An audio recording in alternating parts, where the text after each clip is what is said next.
My Friend's Cabin, submitted by Brian A.R. When I was in my 20s, my friends and my cousin would go camping on a plot of land that my cousin's family owned. Usually, we went in the summer and slept in tents, but one year we decided to go cross-country skiing. It was myself, my cousin, and our two friends. For story purposes, I will call them Bill, Stephen, and Brandon.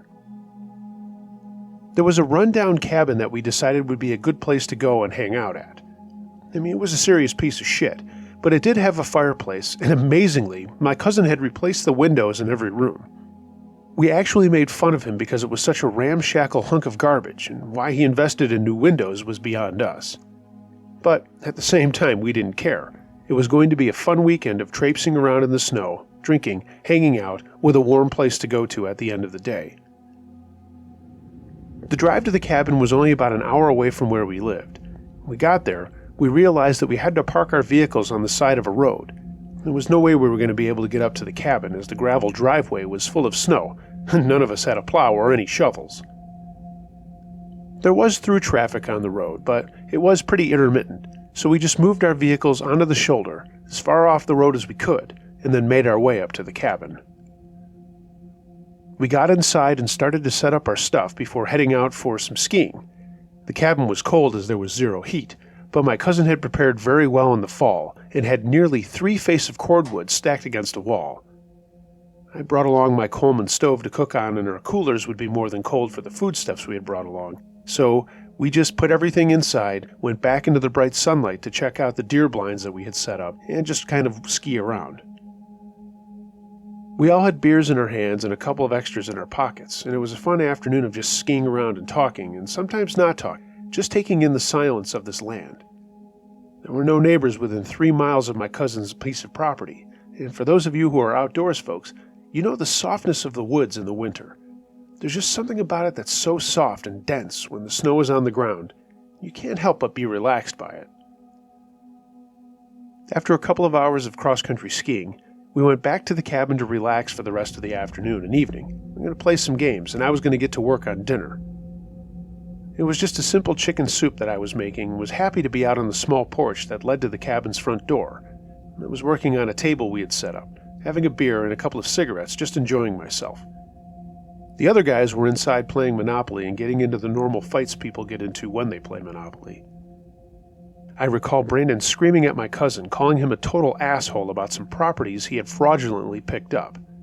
Apparently, my cousin had been stealing more than a few $1,000s from the bank and some of the title deeds when no one else was paying attention. But by then it was too late. That still makes me laugh. However, later on in the evening, that smile would not only leave my face for what I'm about to tell you, but it would not come back until the next day. We had a huge fire going on in the fireplace, and the place was very toasty. We were all enjoying my soup and some toast that I had made on a griddle. We were all just having a couple more beers, telling funny stories, when there was a massive thump on the side of the cabin. I mean, it literally felt like something was beneath, which made us very nervous, because the cabin didn't have a basement, but was raised off the ground, and my cousin's uncle had a bunch of junk underneath it. There was an old Studebaker down there, and literally just tons of piles of junk. And that's what freaked me out. When I felt that thump, I first thought it came from the side of the house, but then was thinking to myself, if that came from below, who in their right mind would be underneath this cabin amidst all of that garbage at this point of the year? We all kind of froze, and Steve was the first one to say, "Is this place caving in?" I hadn't thought of that either. I didn't think anybody else did, but it was a possibility, so I just said, "Man, this place is a total piece of shit." Before we could even expound on that theory, another massive thump hit the cabin and shook it so much that the logs in the fireplace spilled out from their perch. I jumped up to make sure that they went right back into the fireplace before anything got set on fire, but we were all now looking at each other like, what the hell? We had a little radio playing that Brandon had brought, and he flipped it off, and we all just sat there waiting to see what was going to happen next. I got up and went to the door and saw that it was no longer nice outside. A massive storm had kicked up. I realized the wind was becoming a factor while I was making my soup and stuff out on the porch, but now in the waning hours of light, it was really snowing out there. I looked out the door quickly, Didn't see anyone outside on that side of the house, and the guys ran into the other rooms of the cabin to look out the windows to see if there was anyone on the other sides of the house. There was nobody out there. They finally brought up the fact that maybe we should look underneath the house by the car and the piles of junk. Nobody wanted to do that, and quite frankly, I didn't either. Suddenly, there was another pounding on the cabin, and that's when we all went into action, grabbing our shotguns and putting on our gear. This wasn't a tough guy maneuver, but we all knew something was not right, and we needed to take care of what was happening outside. So we got on our woodland pants and jackets and made sure that all of our shotguns were loaded and ready to go.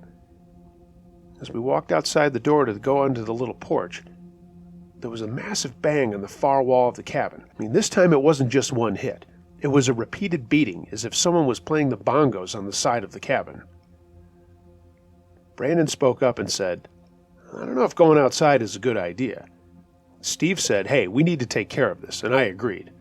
Bill said he had to check on things because it was his family's place, so we decided right then and there that Bill and I would go outside, Steve would guard the door, and Brandon would tend to the fire and make sure that the logs didn't roll out again like they had before. We went outside, and at this point, it was dark. We had flashlights nestled into our hands underneath our shotguns, and we began to move around the house and look underneath all the junk. That's the first place we looked, and there was nothing down there save for all the crap that had been amassed over the years. However, on the side of the house there was a set of tracks leading from the forest up to the cabin wall, and then back. They went up and down the side of the cabin underneath the windows a couple of times, and they were huge. The hair raised on the back of my neck, and I got nervous thinking that something was out there and was still near the cabin and had not fully retreated into the woods. I said as much to Bill, and he nodded. I told him I thought it was a good idea to just get back into the cabin and wait until morning to do any more explorations. He agreed, and we went back inside. That turned out to be one of the longest nights I've ever had in my entire life. The pounding came back over and over, and no matter what we did as far as looking outside, opening the windows to check out things, or whatever, we never saw a thing. But the noise was always there, and the cabin was shaking from whatever was hitting it from outside. Finally, around midnight, everything seemed to stop, and I went to the front door where the porch was. The snow had stopped and the wind had died down, but the snow had drifted up to the door, so I grabbed an old beat-up metal shovel that happened to be sitting there, and I cleared off the porch. While I stood there having another cigarette, and quite frankly pretty scared out of my mind, I saw a shadow at the edge of the forest on that side of the cabin. This would be on the right side, and a little ways from the driveway back to the road, not where the pounding had been and where we had seen the footsteps. I immediately went back into the cabin and whispered for Bill as the other guys were slowly falling asleep. He came over to me and I said, "Man, somebody's out there." He pulled his boots on and we went out onto the porch, and I quietly pointed out what I thought I had seen. It was still standing there. It looked like a man, but much, much bigger. Thank God I didn't look like a complete asshole, because the thing was still standing there when I brought Bill out. Bill didn't freeze up, but he said, "Man, this isn't right." I asked him what he meant by that, and he told me that his uncle had frequently seen something like a Bigfoot in the area, but it had never been this close to the house before. He thought his uncle was off his rocker and didn't really believe him, but now it was a different story, as that thing was there, and we were in that cabin. We both stood there looking at that thing in the dark. I didn't flash a flashlight over at it. I wasn't looking for any trouble. The mere size of the thing was alarming to me. That's probably why I didn't do anything stupid. The size of this creature that was standing there, it was so big, I knew if I pissed it off, it could probably rip the doors and windows right out of the cabin if it wanted to. So, for the next few minutes, Bill and I mumbled quietly to one another and just watched the thing standing at the edge of the woods looking back right at us. After that short period of time, it sort of walked backwards into the trees, and we decided to leave things the way they were and go back inside. That would have been a great story, and a scary one at that, but that's not how everything ended. The night was long from being over. No sooner than we had gone back into the cabin and stoked up the fire, we heard loud, heavy footsteps come onto the porch of the cabin, and then 3 massive blows on the side of the wall from that side. Then, as Bill and I were grabbing our shotguns, Brandon and Steve were waking up. The cabin of the door opened, and in the light of the fire we had in the fireplace, we saw a huge, hairy shape filling the doorway. Its head wasn't even visible, it was that tall. I will honestly say it looked like a heavy door covered with hair replacing the door that this thing had just pushed open. For a minute, we all just sat there. Bill raised his shotgun towards it, and I said in a hoarse whisper, "Don't shoot it, it could be a man." He didn't fire, and this thing, this creature, whatever the hell it was, simply turned and walked off the porch without much of a sound. Bill and I both ran to the door, and we both went outside. We saw that thing retreating into the trees, and Bill shot off some buckshot, but not right at it. He just shot it into the air. This thing, when it heard the noise, hightailed it through the snow and crashed through the trees, and we heard it going for at least another 30 seconds. The two of us stood there in the cold looking at the dark edge of the forest thinking, what the hell did we just see? We'd never heard of any other reports of Bigfoot or whatever from that area, save from Bill's uncle. Of course, the other guys were wide awake and freaked out at this point, but we'd convinced them to stay and just check things out in the morning. Nothing else happened that night. In the morning, the snow had started up again, but not so much that we didn't notice the large tracks going away from the cabin. There were others all around that we hadn't even seen earlier the day before, so we couldn't really be sure if it was more than one of those things that was out there. Needless to say, we were all pretty freaked out and decided to just leave right then rather than stay another night as we had planned. We just cleaned up our stuff, made sure the fire was out, got back into our vehicles, and went home. Bill told his uncle about what had happened, and all his uncle said was, "Yeah, that sounds about right. That'll happen if you go out there." I know, it's not the craziest of stories, but I can tell you the fear that we had when that door opened and that massive creature was standing on that porch ready to come into the cabin. Man, that was unbelievable. Who knows what that thing could have done to us? I'm glad I chose to just walk away. And by the way, I've never been back to my cousin's land since.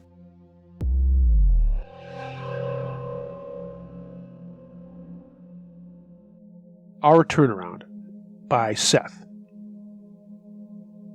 When I was growing up, the house that I lived in was at an intersection in a rural part of our county. Let me explain the layout to you so you have a better idea of what I'm talking about. If you were heading north, our property was on the right side of the road and on the south side of the cross street. Directly to the west of us was an Episcopal church, and kitty corner to us was an orchard farm and the farmhouse. They were the Smiths, really cool people, and I grew up with their son Jim, and we're still friends to this day.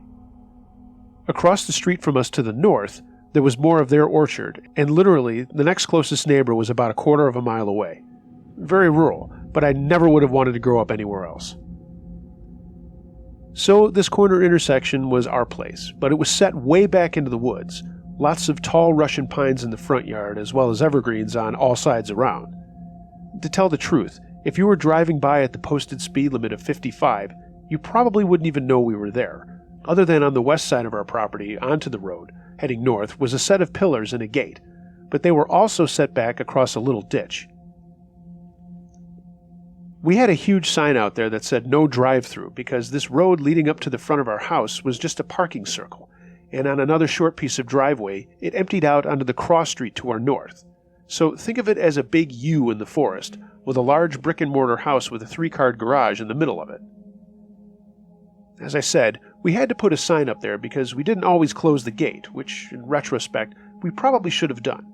But we didn't feel we always needed to go such efforts when we could just put up a sign that says, "Hey, dumbass, you can't drive through here." Even though the sign was there, we still had our fair share of people wanting to drive through, which didn't make any sense because there was nowhere to go after the intersection. I mean, it was literally 20 yards ahead. Why they thought they were making a shortcut, I'll never know, if that's indeed what all those idiots were thinking. Or perhaps, maybe they were casing our house for a robbery. Who knows? And perhaps I'm not being paranoid. We always had problems with that, as people like to steal farm equipment and four-wheelers, and it was a huge problem for quite some time in our county. But anyway, let's get to the guts of the story. It was winter and we had had a heavy amount of snowfall. I had gone out after dinner to clear out the driveway. I was home with my sister, who was older than me, and I was 17 at the time. She was home from college, and my parents were at some kind of event. I don't recall what. I guess I could ask, but it doesn't really matter. I cleared the driveway out with our tractor and a plow on the front of it, and considered closing the gate. But then I remembered that my parents were coming from the city to the south, and if they were coming up, they probably would like to come through the driveway from that direction. I guess maybe that's another reason why we didn't always close the gate. Our own convenience. So that night after I was done plowing the driveway and my sister was clearing up the dishes, we were just going to hang out and watch some movies. We had a really good relationship, and still to this day. We always shared lots of things with each other and would not share them with others, and she had just broken up with a college boyfriend, so I was trying to be the support guy in her life at that point. I went back into the house, we turned off the lights to watch some scary movies, and about an hour later, I heard a car pulling up and thought, oh, Mom and Dad are home. I waited for the garage door to open, and we have a door from the kitchen that goes out to the 3-car garage. But nothing happened. I didn't hear anything. I said aloud, I wonder if Mom and Dad are having some kind of problem. So I went to our front door and pulled a little curtain back on the window. And out in the front, there was an old beat-up Volvo wagon, just sitting there, idling in our driveway. It was certainly no one we knew, and it certainly wasn't my parents. I told my sister, hey, there's somebody out there. I don't know who it is. Are you expecting anybody? And she said no. I called my mom and asked, are you guys expecting anybody to be here? And she said, no, honey, we're on our way home. What's going on? And I said, there's some weird beat-up Volvo parked out in front of the house, and no one's getting out. They're just sitting there. In the background, I heard my father say, we're going to be home in about 10 minutes. Just hold tight. I said, okay. But then he added, if you feel the need to, protect yourself. Again, I said okay and hung up. Looking back, I probably should have just stayed on the line, but I also knew what my father meant. I went down to our basement and opened up our gun safe and picked out my HK-VP9 and loaded it. I went back upstairs, and my sister asked what was wrong, and I said, I don't know. Nothing, really. Dad just said to protect ourselves if we have to. I asked her, is that car still out there? And she said yes, no one's gotten out of it. I said, okay, let me go check this out. I'll be right back. And she said, is that what Dad told you to do? And I said, no, not really, but just don't worry about it. She started yelling at me that was not a smart idea, but I thought at that age I was the man of the house or whatever. So I put my boots on and slipped the pistol into the back waistband of my jeans. I went outside and down our steps to the driveway and looked into the car. I didn't see anyone at the wheel, which I thought was really odd, as my sister said no one had left it. So I walked closer to the car and looked in the back seats. Still I didn't see anyone. This is a little weird. Then I decided I was going to get a little closer and peer all through the vehicle, including the back part of the station wagon. No one, but the car was still running. I immediately turned and walked back into the house as fast as I could, and told my sister what was going on. She got on the phone with my mother, and we explained that the car was there, but now there was no one in it. She said they were about 5 minutes away, and then my dad asked what I was up to after being told not to do anything, and I told him I was just trying to protect things and get a better idea of what was going on. I knew he was going to be pissed at me. He didn't say anything then, but he asked if I had armed myself, and I told him yes, I had the pistol Grandpa bought me for my birthday. He said, okay, stay inside. So we did.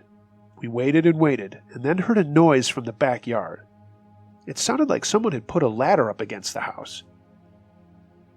It was a 2-story house, but we didn't have any ladders or anything outside that was out loose, that anyone would be able to pick up and use. My sister and I quietly walked through the darkness to the kitchen and dining room and looked out the windows. We saw a guy standing in the backyard, holding up a big, thick stick, like he was trying to prop it up onto the roof of our garage. We looked at each other like, what the hell is this guy doing? My mom was still on the phone with my sister, and she said, we're almost there. My father has always been a concealed carry guy, and I knew that he was armed as well, and if it started to sound like something was wrong when he pulled in the driveway, I knew if I went outside, we might together be able to stop whoever this was prowling around our house.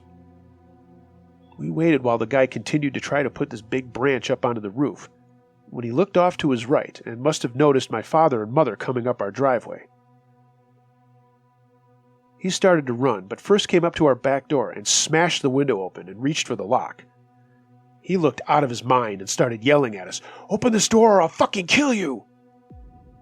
I pointed my pistol at him, and he just said, "Fuck," and tried to run around the far side of the house from where my parents were pulling in. I ran to the front door, and I ripped the door open to see the guy trying to dive into his car. My father pulled up directly behind him, and was now standing with his door open, pointing his Colt 45 towards the car and yelling for the guy to stop where he was. I came out the front door with my pistol drawn, moving towards them, and my father noticed me and said, "Seth, stop." I said okay, but I was still pointing my pistol at this guy. My father began to walk forward, and the guy started yammering on about how he'd lost his keys on the roof in the fall, and we were all like, what the hell is he talking about? We didn't have any work done at our house, so there's no way there was some workman who had perhaps lost something up there. My father continued to walk forward, and the guy started to move closer to his door. My dad was probably about 10 yards away when the guy made his move and jumped into the vehicle. As he tried to drive off, I had seen what he was doing and ran down the steps and stood in front of the car, pistol drawn. By this time, my mom was out of the car and nearly screaming at us to be careful. My sister came out onto the front porch and said that she'd called the sheriff and they'd be on their way. For the next 20 minutes, my father and I stood outside in the freezing cold with my mother and sister standing on our porch. We had our pistols pointed at this guy, and he was trapped in his car, front and rear. The sheriffs came out, 2 of them, and they assessed the situation. After hearing what he had been up to and his BS story, they pulled him out of his car, searched him, asked him a ton of questions, and then they asked if they could search his car. He said he wasn't comfortable with that, but the sheriffs obviously had enough evidence to go through his car, and one sheriff looked into the back seat, and he saw something more that negated this man's ability to not allow a search. What he saw was a scale, a bunch of plastic baggies, and a large backpack. When they went through everything, they found a whole bunch of meth. What I can tell you is this. This guy had been running from the law in the city closest to us for, guess what, selling meth. He had driven all the way out into the country to try to hide from the police, and thought by pulling into what he thought was an old country road, he'd be able to hide from them. When he found out it was actually a domicile, he panicked and thought that he could put a stick up onto the roof of our garage and hide up there until things calmed down. It does sound unbelievably stupid. I mean, this guy was so messed up, he was trying to climb up a large branch that never would have held his weight. At the end of all of it, he was hauled off, his car was towed away, and I ended up having to plow the driveway again. The message of this story: guns are not bad. I know lots of people want to have them taken away from us, and a lot of bad people have them, but they are an invaluable tool when you need to protect yourself. I know if I had just run out in front of that guy's vehicle that night without my pistol, he would have just blown right over me, and I probably would have been hurt pretty bad.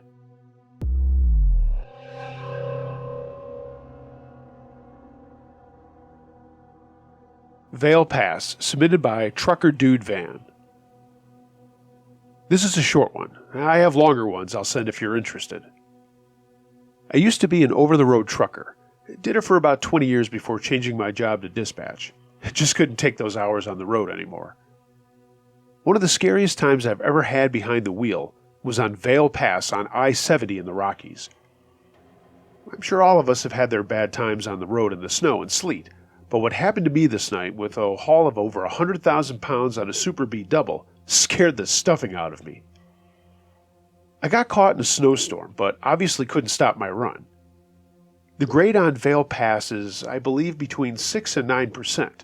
And that's enough to make any trucker pucker up in bad weather. So as the snow was flying, I was trying to play it cool, and that's when I started to feel the back end kicking out on me when I went around a turn. I did my best to slow down and control the slide, but every moment I could still feel that part of the double bumping out on me. Long story short, it finally did kick, and I was going down that steep grade, with my double basically perpendicular to the road. Well, perhaps it wasn't that bad, but that's how it felt at the time. I did know that if anybody had been coming up in the opposite direction, they would have smashed right into it, and probably have been killed. I just held steady, kept it together, slowly got things back in alignment, and made it out of there safely. People might hear this story and say, that's not scary. But when you're hauling that amount of weight on a grade like that, yeah, get back to me. I'm not ashamed to say I said a lot of prayers on the way out of there.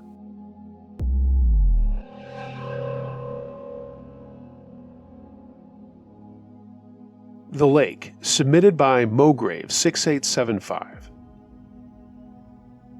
I'll start out by saying that, yes, me and my friends were morons. There's no need to share any negative stuff in the comments. Chris, Dakota, and I go by Mo, decided to ditch school and go snowshoeing and maybe plink a few squirrels. We lived in Minnesota at the time, and it was a Friday in January, so no big deal about skipping. Taking nothing but layers of warm clothing, our snowshoes and .22 rifles, we drove out to a remote part of the forest about 40 miles away from our town.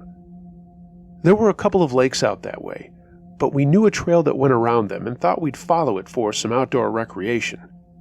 Dakota also brought some other recreation in the form of some smokables, but I didn't partake. Those guys wanted to, that was fine with me. I was driving Chris's AMC Eagle that he had put a lift kit on and some bigger tires, amongst other things. It honestly was a pretty cool car, and I wonder how many people listening to this would actually remember what they looked like. All of us had packed rucksacks with food and drinks, and we were excited to get out into the blue sky and fresh air, also with the thrill that we were playing hooky from school. We loaded up, I got behind the wheel, and cranked some replacements on the tape deck as we made our way out to the forest. When we got there, it was about 10 in the morning and just a clear, beautiful day. All of us put on our shoes and made our way onto the trailhead that had a decent amount of snow cover, but had obviously been traversed more than once by other fun seekers. It made our tracking smooth as silk rather than the more difficult trailblazing in deep snow. Cutting around the first lake, we went to a spot to take a breather after an hour or so, and maybe look for some squirrels. Chris had a call and began to use it, as the two of the other guys also partook in their smoke. I just smiled, shook my head, and had a Gatorade. The spot didn't drive up much, so after a bit we decided to follow the trail to another lake about 2 miles away. We got out there with those two laughing like clowns and saying stuff that was making me laugh even louder. We were having a great time. After another session of waiting for some game and having a lunch break, I mentioned that we should probably start for home to avoid stumbling home in the darkness. Chris and Dakota agreed, and that's when we noticed the sky was getting dark, really fast, and much earlier than it should have. It was only about 3, but the wind was picking up, the light was dropping, and it started snowing. Lightly at first, but as we made our way around the second lake, it got heavier and the wind got stronger. We stopped for a minute when we got to a fork in the trail. One path headed north, which we didn't want, and the other led back to the trailhead. It was coming up on blizzard conditions at this point, and none of us had goggles or that sort of thing, so even in the forest it was hard to see through the blowing snow. Chris brought up that it would be quicker to cut straight across the lake to get to our car, and like morons, we decided that was a good idea. So, leaving the trail, off we went, making a beeline for the other side. Parts of the lake were covered with snowdrifts, but others were bare, and you could see down into the murky water through what we assumed was thick ice. This blizzard kept raging, and the snow was blowing against us, making it a slow go. We just kept going, one shoe in front of the other. I couldn't tell you where we were on the lake, but I can tell you our hearts started beating faster when we heard that deep zipper sound of a crack in the ice. Not saying a word, we all stopped moving for a second. The light was fading, and we were on a part of the smooth, windswept ice. I was trying to see through the blinding snow, and we looked to see if the crack was anywhere near us. I was thinking the ice was more than thick enough to hold snowmobiles and maybe even cars. But hey, when you hear that noise, it's scary as hell. Dakota said something about keeping moving, so we did. But about 2 minutes later, a deeper cracked sound rattled all of us. Through the dimming light, I could see the shoreline and said that we needed to get off this lake and back onto land, so we started right towards it.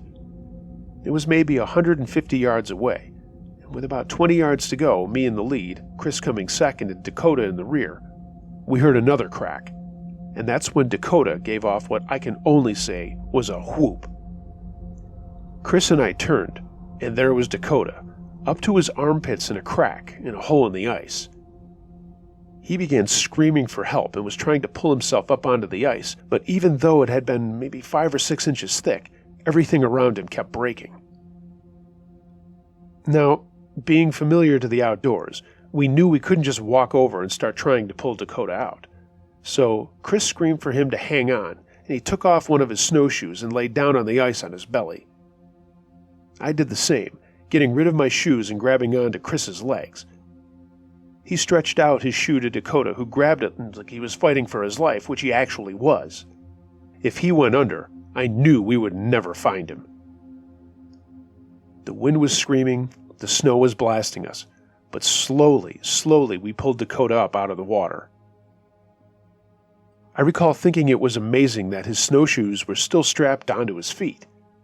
We skidded across the ice on our butts away from the hole and knew we really needed to get the hell out of there. Dakota was breathing heavily and obviously scared, but just said, let's go, I don't want to die of hypothermia." Despite him being soaking wet, he got on his feet, and Chris and I quickly got our gear back on. We made it to shore, and about 10 minutes later got to the Eagle. I ripped my shoes off and got in the driver's seat and started her up. Chris began stripping Dakota of all of his clothes, helping him get into dry snow pants and a down ski jacket he had in the back, and then threw a blanket over him. I jumped out, threw all of our rucksacks and snowshoes into the tail, and then ran back to the wheel.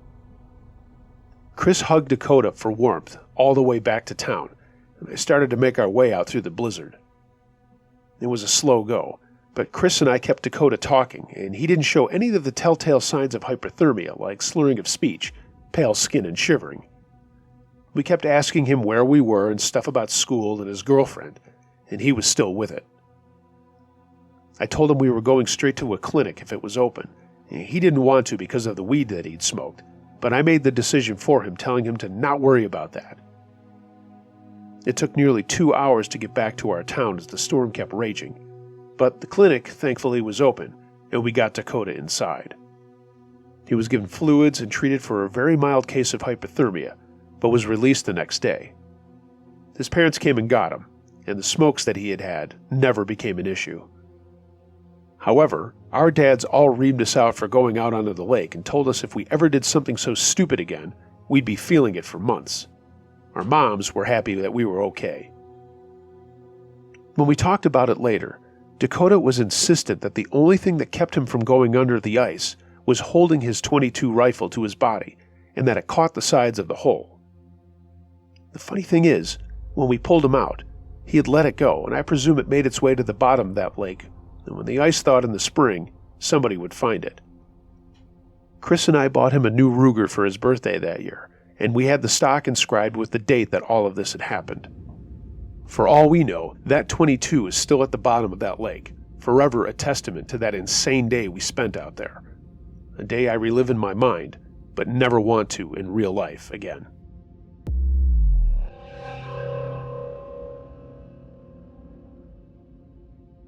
My Uncle Drove a Bus by Tempo. This is not my story, but one my uncle told our family after it had happened.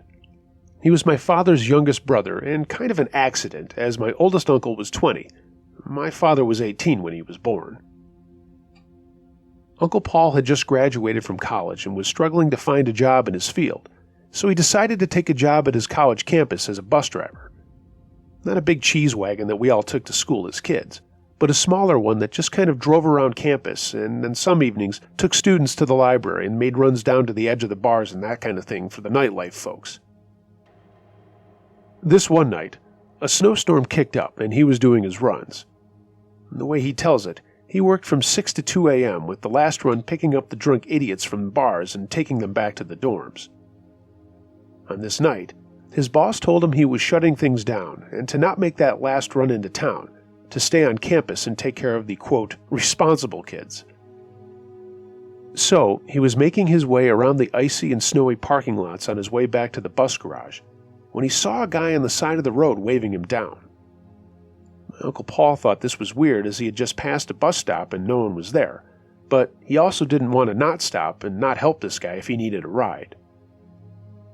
So he pulled over and let the guy on the bus. He noticed right away that this guy was not wearing a coat, had a shaved head with no hat, no gloves, nothing like being out in a cold New England night.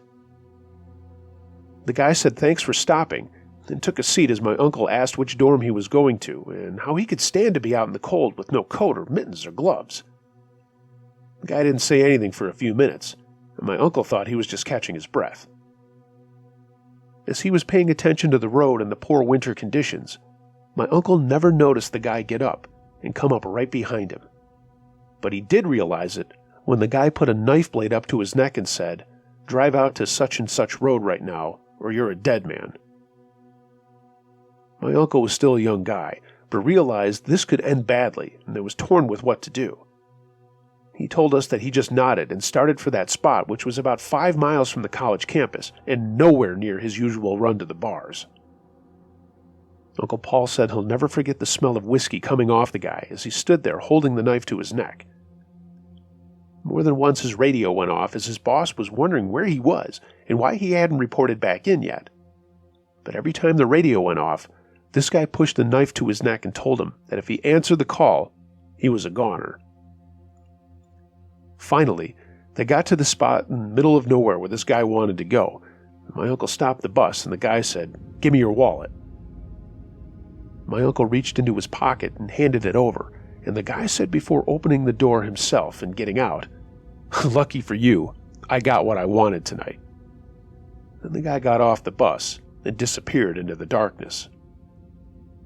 My Uncle Paul shut the door fast and tore out of there, got back to the bus garage, but not before radioing in what had happened. His boss called the police, and they were waiting for him when he pulled up to the bus garage.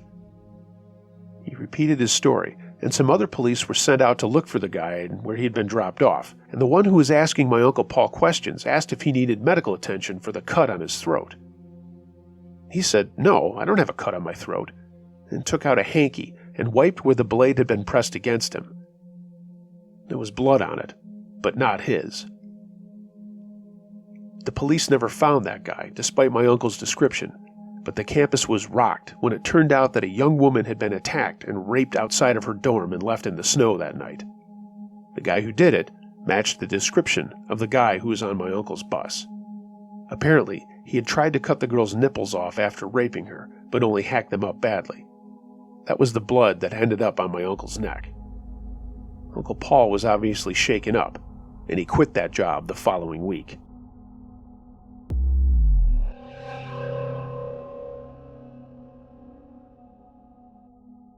What I Saw on a Plow Job, submitted by Tony K. My father and uncle have owned and operated a landscaping service, but in the winter they switched over to a plow service for our area. Eventually, my uncle left and my dad bought him out, and by that time I was 10 years old and already working in the company. At that age, it was mostly moving stuff around in the warehouse, stacking bags of mulch and that sort of thing. By the time I was 13, I was planting and uprooting trees and driving a truck around on our business property. But when I turned 18, I started working full-time as a foreman on a landscape team, and then, all winter, I was a lead plowman. Our arrangement was that eventually the business would be handed down to me and my brother, who was 3 years younger. I thought about going to college and eventually started to fit in community college, but the lure of being my own business person and owning my own business was a huge lure. I wanted to get some business acumen, and it was hard swinging both, but I did it and I'm happy I did. Anyway, I know that has nothing to do with this story, so I'll move on. One winter, it was really slow. We had sold a lot of contracts, but the snow just wasn't coming. And this makes any plow service nervous, at least the honest ones.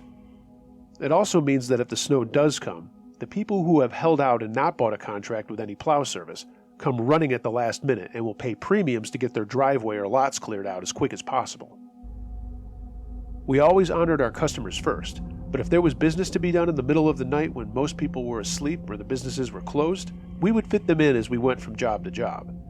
And that's what happened this night when we got a wicked northeaster that hit our area pretty hard.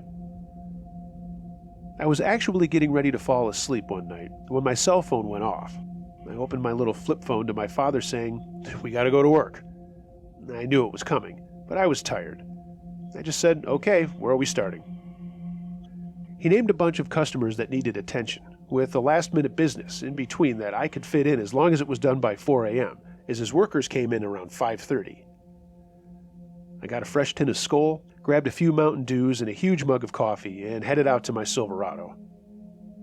The snow was still coming down, but not as heavy as it had been, and my dad called back and just said to get done what he had sent me. He had 4 other trucks out taking care of other customers, but if he did need me, he would call and give me a heads up. I first went to a neighborhood that had 7 customers, and I quickly cleared out their driveways as the snow stopped falling. I was constantly listening to the radio and the weather coverage. It didn't sound like we were going to get any more snow until the next afternoon, and that was good because it meant I wouldn't have to run back here that night and probably wouldn't have to come back until the next day. Back then, like I said, I was using a flip phone. We didn't have smartphones, but we did have those Nextel phones with the push-to-talk. So a lot of time throughout the night, me and the other guys on the crew were popping in and out on each other to see how we were doing, complaining about having to work, which always made me laugh, like, "What, buddy, don't you want a paycheck?" Just general stuff about sports and that kind of thing, just to keep the night going. I went to the business my dad told me to do, and did it as quick as I could. It wasn't really that big of a place, so it didn't take long, and then I headed out to another neighborhood where there was a large cluster of customers.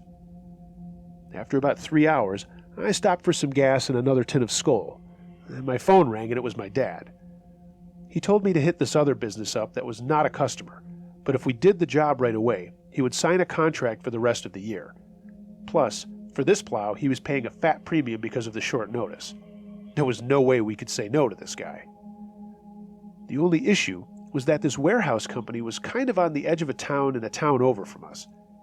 It would take me a bit to get there, which is probably why my dad told me to skip the other stuff and just focus on this one. I said sure, I'm on my way. I took a dip and a walkie-talkie the other guys to let them know where I was going. We always did that just in case there was any trouble or an accident or whatnot. Like I said, it took me a little bit to get out there, and also to blast through the pile-up from where the road plows had gone by.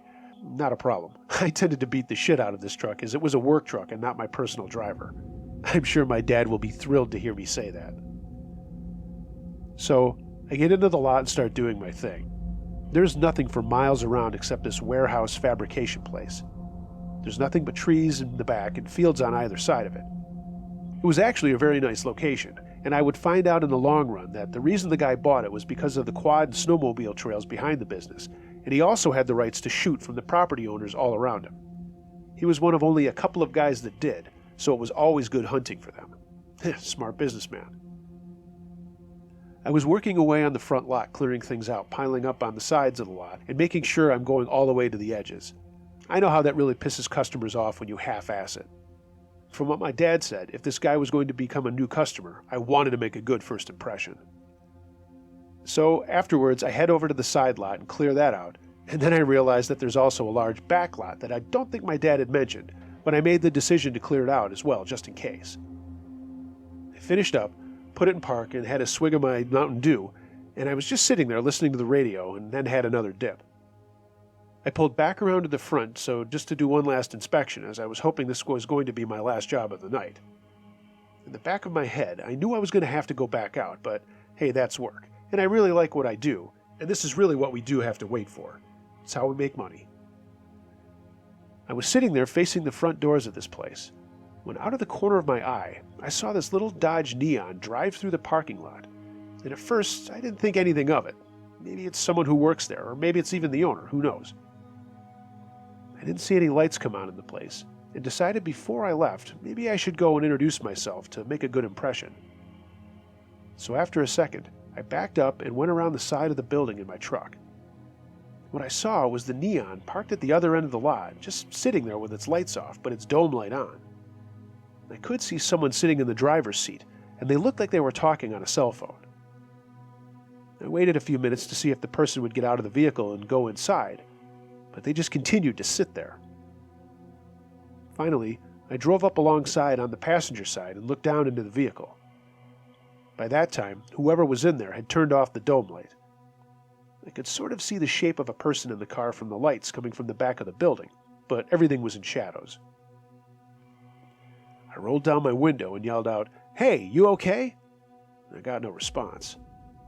I called my father and said, "Can you please get a hold of the owner of this business? Someone just pulled in and they're not responding to me and I don't know what to do. I'm probably off my rocker, but if he says someone's here, then I'll just leave."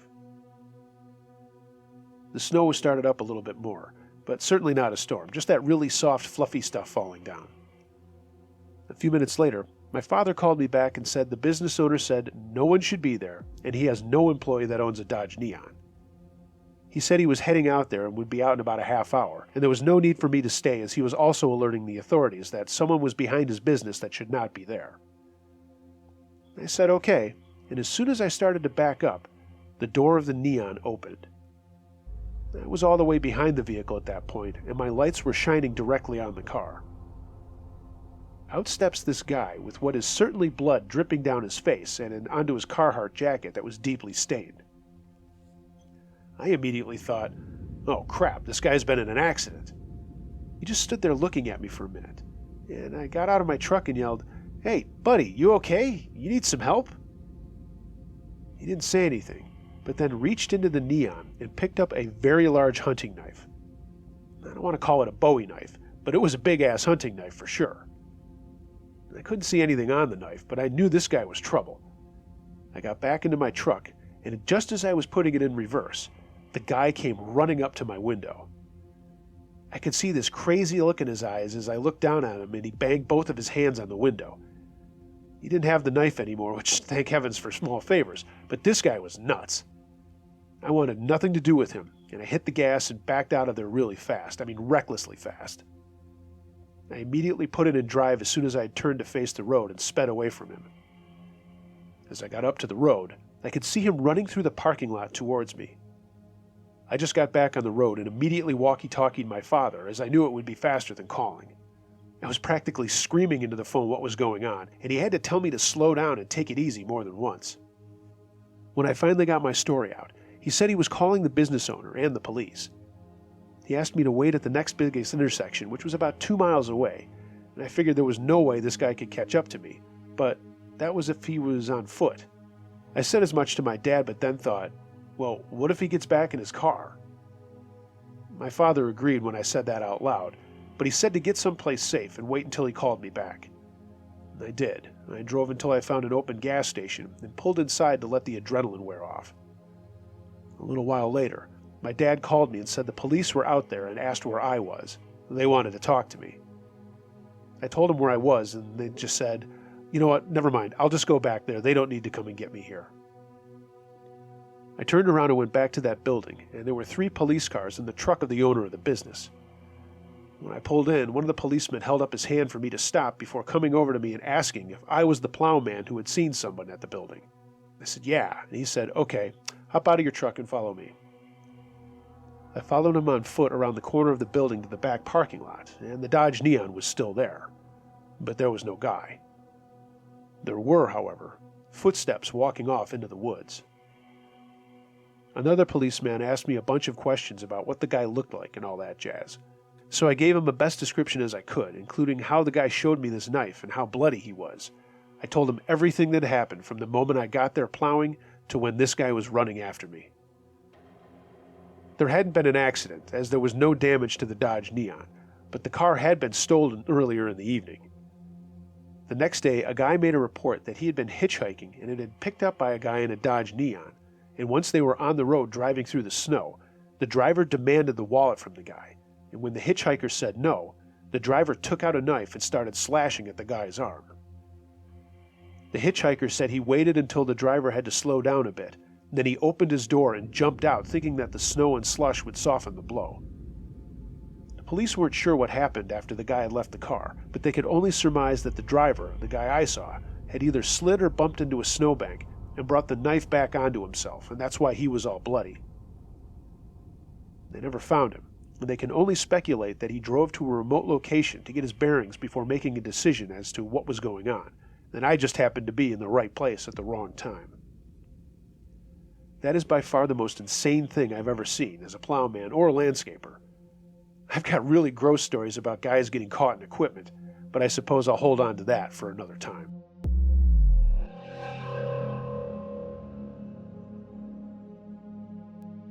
Hey gang, all these stories actually prompted something in my memory that I haven't thought about for quite some time.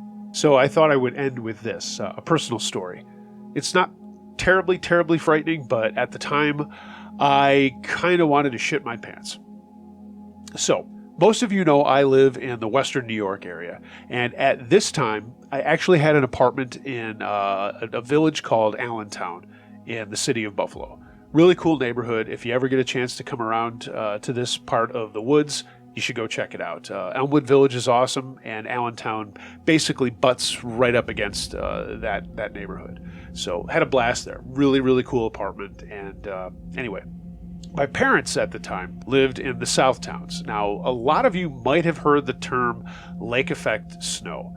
We are obviously situated right on Lake Erie, and what people that live around Lake Erie, or any of the Great Lakes really, what we suffer from is when the lakes don't freeze and the cold weather comes, basically we get trounced. So that's why everybody makes fun of Buffalo and Syracuse and Rochester with oh boy, you guys always have snow year round. Well, we don't. And actually Syracuse gets more snow than Buffalo usually. But what happens is that we get a whole shitload of it real fast.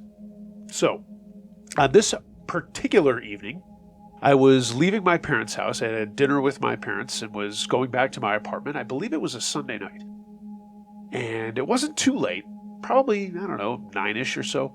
And I was going up a road, which is Route 5, which runs right alongside Lake Erie. And we were getting lake effect, which makes it unbelievably blinding because the snow just comes down like you couldn't believe. It's like, there's some really cool pictures that you can search out on Google to see what lake effect snow looks like. It honestly looks like a massive wall. You know what it looks like? It looks like a sandstorm, but it's actually just snow. It looks like a wall of clouds and snow coming right at you. So seriously, go check it out. Just Google lake effect snowstorm, Buffalo, New York, and you'll see some pretty cool ass pictures. So anyway, that's what's going on. And I'm taking my time. I'm in my truck. I'm just motoring along, trying to be cool, probably under the speed limit. And to get into the city of Buffalo from Route 5, you have to go over what's called the Skyway.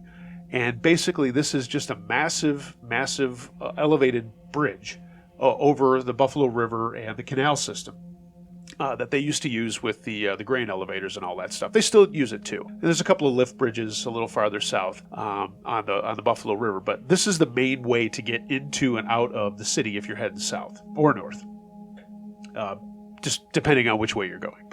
So here I am going over the Skyway. It is windy as hell, and I should also note that back then they didn't shut the Skyway down when there was inclement weather. They do now, which makes me laugh. I'm like, how many times I drove over that to get to the radio station that I worked at, to get there and back when I was living with my parents for a couple of years, when I was visiting them, when I had my apartment.